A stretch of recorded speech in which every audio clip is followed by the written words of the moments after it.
let's take a look at our top selections. Hi everybody, Mike Beer here with your feature at Aqueduct on Saturday.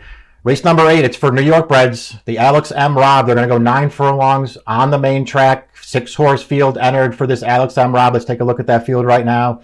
And you can see the standout name in there, number 4, Mr. Buff, 7-5 on the morning line. Pretty quick turnaround here. This horse tried the Grade 1 Cigar Mile last Saturday, so he's back just 7 days later, and he's in with New York breds once again. He's just, obviously, anybody who's followed the New York circuit the last couple of years, this horse has been a handful for these New York breds to deal with in these kinds of races. Obviously, when they try him in those graded stakes races, it just doesn't work out. Mr. Buff, for whatever reason, cannot run his best race against the open graded stakes kinds of horses. But when they get him in these state bred races, he is very, very tough to deal with. He is way the horse to beat in here. We'll see how he handles the short turnaround, because it just feels like, in a lot of ways, that's the only thing that is going to beat Mr. Buff. He is a horse who just very recently, against New York breds back in the Empire Classic at Belmont in October, handled several of these horses. He handled them very easily. It's what he tends to do when he's in these stakes races against New York breds. He's just too good for these horses. We'll see what happens here on the quick turnaround. Let's throw up the Timeform US Pace Projector, because this is really one of the reasons why Mr. Buff is so tough on these horses. Not only does he handle a distance of ground, 9 furlongs really does feel like it's his best distance, but he's got speed. And so he just can't be compromised by the way these races are run. Obviously, we very rarely get fast paces in these races around here. Mr. Buff likes to go forward. The Timeform US Pace Projector thinks he will make the lead once again in this race. That was the case in the Empire Classic the last time when he beat a couple of these horses. He just had the best speed. He took over from Seafoam early on in that race. And you know what? He's just better than those horses. And once he established himself on the early lead, they just really had no chance to catch him. He dominated that race. He's going to try to do that once again here as they go his preferred 9 furlongs, and we'll see if anybody can jump up and sort of take the race to him maybe and make things play out a little bit differently in here. But it just feels like that's really hard to do. Let's start, talking about Mr. Buff. He's the number 4 in this race. Again, he's 7-5 on the line. Listen, he did just run 7 days ago on that sloppy track in the Cigar Mile. Once again, he was no match for those horses and faded to finish 5th in a 6-horse field. And he's back quickly now, stretching back out. And it's just getting back in with it. He's won 6 of his last 7 starts against New York breds. And if you take the open graded stakes races off his card, where he's just not competitive, he has won 9 straight races over this 9 furlong distance in non-graded stakes races. He really likes this distance. He has the speed to go forward, and he just makes things really, really hard on these horses. He's supposed to make the early lead again in here, and he's supposed to be very tough to beat. Let's go back and take a look at a replay right now of that Empire Classic. This is 2 starts back for Mr. Buff. It is the most recent start for the number 1 Seafoam, who finishes 3rd, and it's 2 starts back also for number 6 Bankit. All 3 of these horses were in the Empire Classic. Mr. Buff, he did what he does. He walked his beat in there right to the front, never gave this field a chance. You can see him through the stretch. Bankit and Seafoam, they're both doing their very best, but they're just no match for Mr. Buff in here. I liked the ride that Bankit got in that race from Irad Ortiz. He saved all the ground. He found room on the inside, and he rallied for 2nd. That sort of feels like where Bankit wants to finish.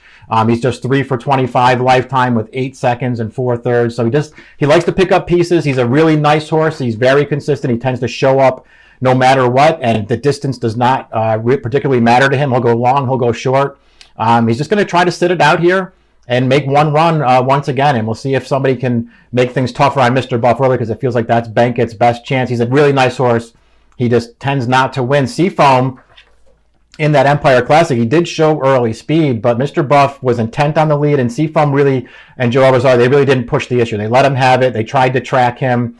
Seafoam, with that kind of a trip, he did the best that he could do. But he's no match for Mr. Buff. He was no match for Bankit, who got a really good ride to be 2nd, but he was very game to hold on to 3rd.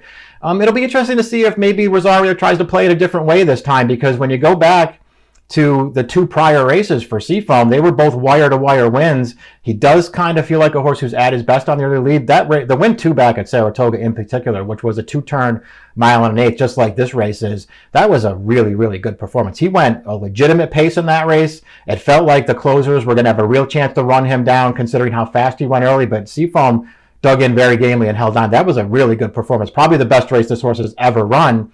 But then he comes out of that. He can't make the lead over Mr. Buff, and he's really no match for that horse in the Empire Classic. And, of course, you have the 2 races from last summer as well, the Saginaw and the Evan Shipman, 2 races where he was in against Mr. Buff going long in these kinds of New York Bet Stakes races.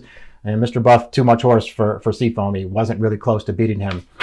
We'll see what he does here. Maybe Rosario gets a little bit more aggressive here and makes Mr. Buff take a seat in here. We'll see if that makes any difference at all. Seafoam, he's not without a chance in this race. I guess if you were going to try to pull the upset, maybe you would go to the other Christophe Clement horse, number 3, City Man. He's a 3-year-old, very versatile in terms of surface. He's very good on turf. He's also very good on the main track. He is exiting a stakes win on the turf, as a matter of fact, here at Aqueduct on November 27th. The Gio Ponte Stakes, he was dead game. He just got up to win a photo to win that race with a new top buyer. But again, he's also pretty proficient on the main track. The question for City Man is the distance. I'm not really sure that a 1.1 1/8 is his best distance. He sort of always looked like a horse who was a little bit better going shorter than this. His races 2 and 3 back, one of those on turf, one of those on dirt at Saratoga, were both at this 9 furlong distance. And he ran fine, but he came up short both times and settled for second, including the Albany, where, listen, he didn't really have any excuse in there. It just felt like maybe the 9 furlongs wasn't his preferred distance. We'll see. He's only 3, he's about to turn 4, and he's still relatively lightly raced. He could certainly get better. He's, not without a chance in this race at 9-2 on the morning line. Number 5 is Danny California. He's not fast enough to win this race. But he's always been pretty good, and he's been in the best form of his career, sort of dating back to the summer when this Orlando Nota Barn really got on a good run, and this horse was one of those horses who really upped his game over the summer, beginning at Saratoga. He went back-to-back in 9 furlong 2-turn dirt races up there at Saratoga. Looked good winning both of those races from just off the pace. And then they stretched him out to a 1.5 mile, 2 starts back. He won the Miners' Mark, an open stakes race going a 1.5 mile. There wasn't a lot of pace going on there. But, another win for him. That made it 3 in a row, and then they stretched him all the way out to a 1 5/8 last time down at Keeneland, and he finished 4th. Listen, he's cutting back to a 1 1/8. It's a good distance for him. He's got tactical speed, doesn't need the early lead. As of now, he's not fast enough to beat a horse like Mr. Buff on his best day. But this horse is in good form, and he gets the distance, and he might get a good trip in this race. So he's not impossible as one of the better prices on the morning line. We already sort of talked about Bankit. I think he has it in him to win a race like this, especially if the trip breaks the right way for him. But he's just pretty hard to get interested in at 7-2 on the line because he's a very infrequent winner.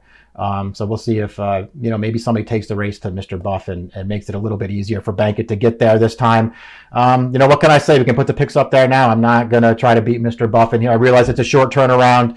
I won't argue with anybody who feels like maybe this is the time to try to beat Mr. Buff as he comes back on 7 days rest, but I'm going to take him on top here. I went 4, 6, 3, 5 in the Alex M. Robb. It's race number 8 at Aqueduct on Saturday. The approximate post time, 3:45. Good luck.